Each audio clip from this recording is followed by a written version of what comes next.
గత వైఎస్ఆర్సీపీ ప్రభుత్వంలో జగన్మోహన్ రెడ్డి గారు రాష్ట్రంలో విపరీతమైన అప్పులు చేసి అప్పు తెచ్చిన దానికి సరైన పరిస్థితుల్లో ఖర్చులు పెట్టకుండా ఎప్పుడైతే అప్పు తీసుకొచ్చి పెడతామో అప్పుడు అసెట్స్ క్రియేట్ చేయాలి. తెచ్చిన అప్పుతో అసెట్స్ క్రియేట్ చేస్తే ఆ అసెట్స్ ద్వారా అభివృద్ధి జరిగి ప్రజలకు అభివృద్ధి అందుబాటులోకి వస్తుంది. అట్లా లేకుండా గత 5 ఏళ్లలో చేసిన అప్పుల్లో 10 లక్షల కోట్ల రూపాయలు అప్పులు చేస్తే 71,000 కోట్ల రూపాయలు మన వడ్డీ కట్టాల్సి వస్తుంది. ఈ మాదిరిగా అప్పులు చేసుకొని జగన్మోహన్ రెడ్డి ప్రభుత్వము నాయకులు, ఎమ్మెల్యేలు, ఎంపీలు, ముఖ్యమంత్రులు, మంత్రులు, పార్టీ వాళ్ళందరూ దోచుకున్నారు. ఇది ఒక పరిపాలన లేదు. మనము దోచుకునే దానికోసమే మనము ఎన్నికల్లో గెలిచినాము, ప్రభుత్వం ఏర్పాటు చేసుకున్నాము. ఆ ప్రభుత్వము ఏం చేసినా చెల్లుతుందనే ఒక దుర్మార్గపు పరిపాలనతో విపరీతమైన కూడా సంపాదించుకోవడం జరిగింది. మరి గతంలో ఉండబడిన ఇప్పుడు అభివృద్ధి వెంటనే తెలుగుదేశం పార్టీ ప్రజలందరూ ఆంధ్రప్రదేశ్ ప్రజల సహకారంతో ఆంధ్రప్రదేశ్లో తెలుగుదేశం పార్టీ వచ్చినప్పటికీ ప్రజలు ఆశించిన మేరకు పార్టీ ప్రజల దగ్గరికి అభివృద్ధి కార్యక్రమాలు కానీ తీసుకుపోలేని పరిస్థితిలో ఉంది. కారణం ఎవరంటే గతంలో చేసిన అప్పులు, ఈ కంపల్సరీ కట్టాల్సిన పనులు, ఫీజు రియంబర్స్మెంటు, ఈ అంకెలు చెప్పమంటారా ఏమో అవసరం లేదా?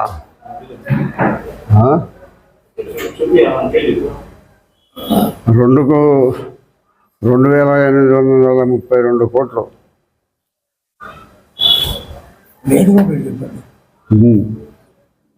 నుంచి ఫీజు, చిక్కీలు, కోడిగుడ్లు, వసతి దీవెనకే 500 కోట్ల రూపాయలు,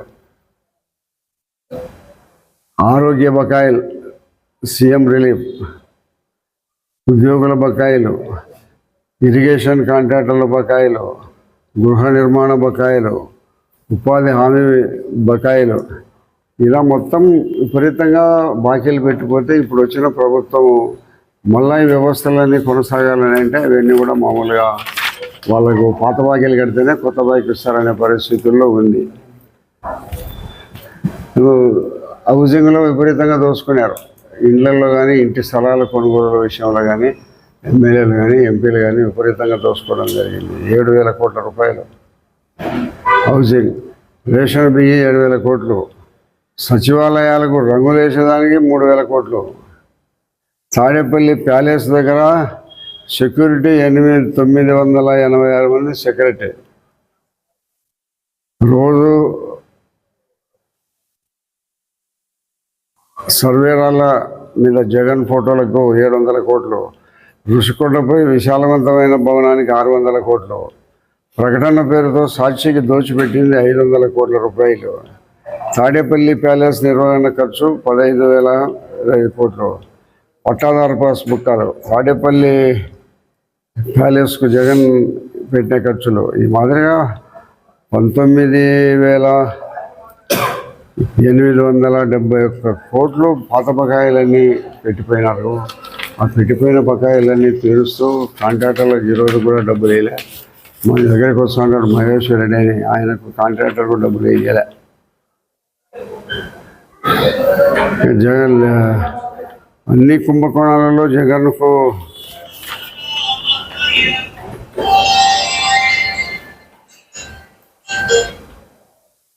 విపరీతమైన దోపిడీ చేసినారు.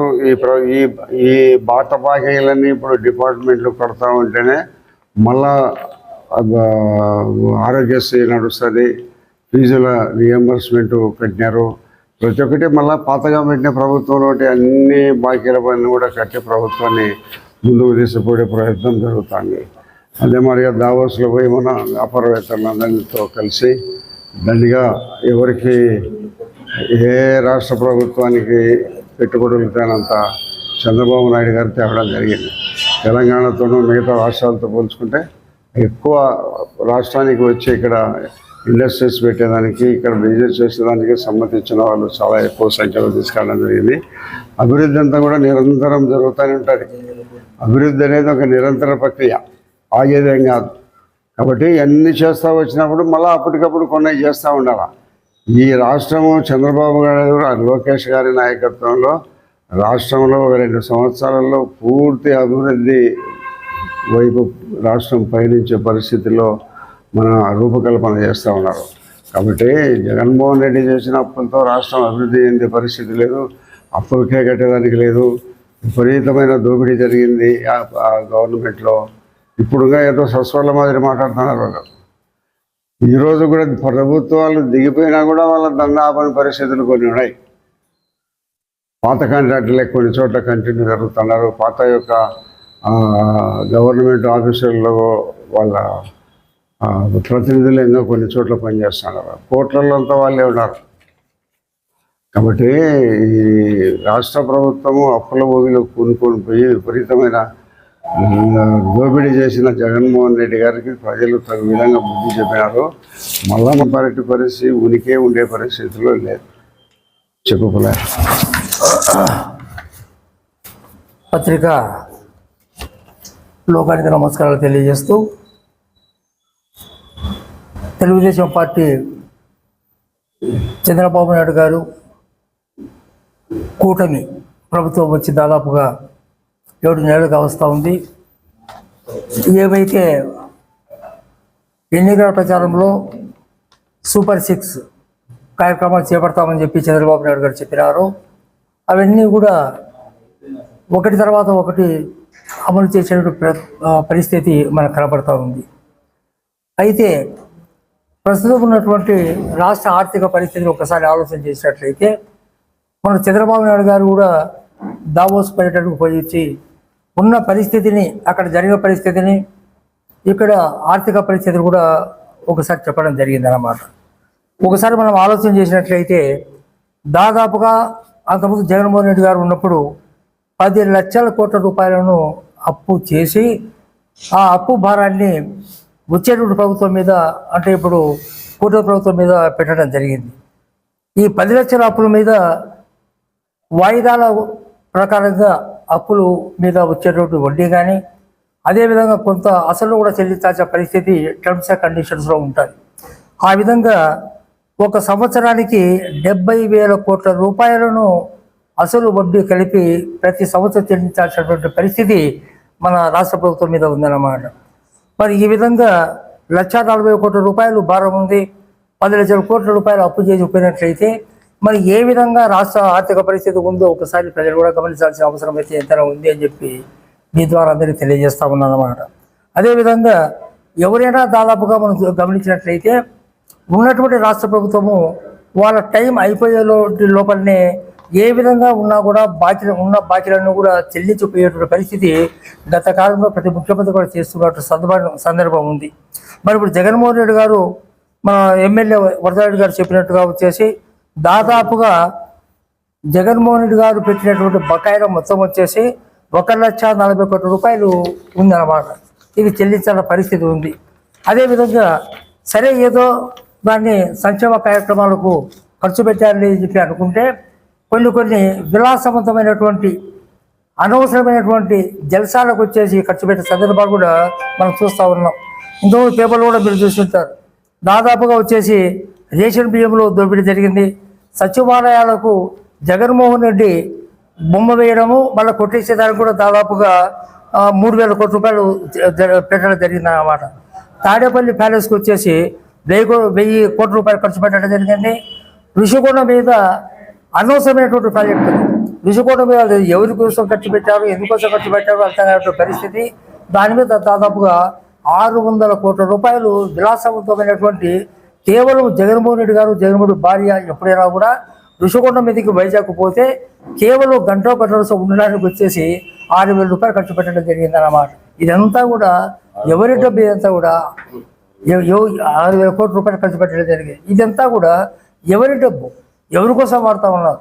ప్రజల సొమ్ము వచ్చేసి మనం ఈ విధంగా దుబారా చేసినట్లయితే ఆ పాపమే ఆ రోజు చూపించినటువంటి ఆ పరిస్థితులు ఆ పద్ధతులే జగన్మోహన్ రెడ్డి గారిని ఇంత దూరం తీసుకొచ్చారని చెప్పేసి మనమంతా కూడా అనుకోవాల్సిన అవసరం అయితే ఉందన్నమాట. కాబట్టి మరి ఆ విధంగా దుబారా ఖర్చు పెట్టేటువంటి ఖర్చు వచ్చేసి దాదాపుగా 19,871.35 కోట్ల రూపాయలు జలసాలకు విలాసాలకు ఖర్చు పెట్టడం జరిగింది. మరి ఒకసారి మనం గమనించినట్లయితే ఏమైతే మనము ఏ విధంగా ఆర్థిక పరిస్థితి ఉన్నప్పటికీ కూడా మనం ఏమైతే మాట్లాడినామో ఏమైతే ఎన్నికల ప్రచారం చెప్పినామో అంతకుముందు 2,000 రూపాయలు ఉన్నటువంటి పెన్షన్ను 3,000 రూపాయలు ఉన్నటువంటి పెన్షన్ జగన్మోహన్ రెడ్డి గారు వచ్చేసి 2,000 రూపాయలు ఉన్నటువంటి పెన్షన్ వచ్చేసి ప్రతి సంవత్సరము 250 రూపాయలు పెంచి చివరికి 3,000 రూపాయలు తీసుకొని రావడం జరిగింది అన్నమాట. ఇతను చంద్రబాబు నాయుడు గారు వచ్చిన వెంటనే మేము 3,000 రూపాయల పెన్షన్ వచ్చేసి 4,000 రూపాయలు చేస్తామని చెప్పడము, అదేవిధంగా ఈ 3 నెలల కాలానికి సంబంధించినటువంటిది కూడా 4,000 ప్లస్ 1,000 మళ్ళీ 3,000 కలిపినట్లయితే 7,000 రూపాయలు ఇస్తామని చెప్పడం జరిగింది. ఎప్పుడైతే ఇతను చంద్రబాబు నాయుడు గారు ముఖ్యమంత్రి అయినారో మొట్టమొదటి నెలలోనే ప్రతి ఇంటికి పోయేసి వ్యవస్థ ఆర్థిక వ్యవస్థ బాగలేకపోయినప్పటికీ కూడా అందుకు వాలంటరీ వ్యవస్థ ఉండింది. వాలంటరీ వ్యవస్థ లేకపోతే ఏ విధంగా పంపిణీ చేస్తారు పెన్షన్ కూడా ఆ రోజు కామెంట్ కూడా రావడం జరిగిందన్నమాట. అటువంటి వ్యవస్థ లేకపోయినప్పుడు కూడా కేవలం సచివాలయ వ్యవస్థతోనే సచివాలయంలో పనిచేసే సిబ్బంది ద్వారానే ప్రతి ఇంటికి పోయేసి తెలుగుదేశం కార్యకర్తల యొక్క ఆధ్వర్యంలో ఆ రోజు పెన్షన్ కూడా ఇవ్వడం జరిగింది. ఇప్పుడు కూడా ఏమైనా కూడా పెన్షన్ కూడా మళ్ళీ రాబోతూ ఉన్నాయి. పెన్షన్లు కూడా ఎవరికైతే ఇక్కడ పార్టీలకు మతాలకు అతీతంగా ఎవరికి ఎలిజిబిలిటీ ఉందో ఎవరికైతే అర్హత ఉందో తప్పనిసరిగా వాళ్ళందరికీ కూడా పెన్షన్ ఇచ్చేటువంటి కార్యక్రమాలు కూడా చేపట్టడం జరుగుతుంది. సంక్షేమ కార్యక్రమాలే కాకుండా ఒక పక్క అభివృద్ధి కార్యక్రమాలు కూడా మరి ఏ విధంగా రాష్ట్రంలో ఉన్నటువంటి నిరుద్యోగితకు ఉద్యోగ అవకాశాలు కల్పించాలా, చదివేటువంటి విద్యార్థులకు రియంబర్స్మెంట్ చెల్లించాలా, ఇటువంటి కార్యక్రమాలను కూడా అభివృద్ధి కార్యక్రమాలు కూడా ఇప్పటికే మనం అంతా గమనించి ఉన్నాం.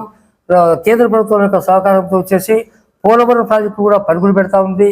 అమరావతి కోసం కూడా దాదాపుగా అమరావతి వీళ్ళ ప్లాన్ ప్రకారంగా కూటమి యొక్క ప్రభుత్వం యొక్క ఆలోచన ప్రకారంగా రాబోయేటువంటి 3 సంవత్సరాల లోపల దాదాపుగా 70-75% రాజధానిగా నిర్మాణం కావాలని చెప్పేసి కూడా అత్యుత్సాహంతో ముందుకు పోవడం జరుగుతుంది అన్నమాట.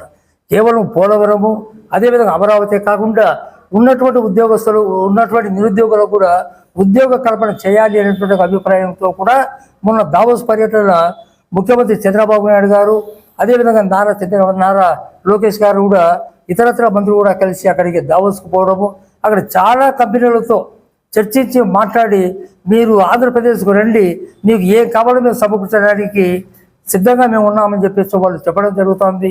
అదేవిధంగా వాళ్ళ యొక్క ఇన్ఫ్లుయెన్స్ ద్వారా కూడా ఇక్కడికి రావడం జరుగుతుంది అన్నమాట. అంతకుముందు జగన్మోహన్ రెడ్డి గారి ప్రభుత్వంలో ఏ ఒక్క ఫ్యాక్టరీ కూడా రాలే. వచ్చేటువంటి ఫ్యాక్టరీ కియా ఫ్యాక్టరీ కూడా ఎప్పుడో చంద్రబాబు పీరియడ్లో కియా ఫ్యాక్టరీ కూడా వస్తే ఆయన నేనే తెప్పించినా కూడా చెప్పడం జరుగుతుంది అన్నమాట. ఈ విధంగా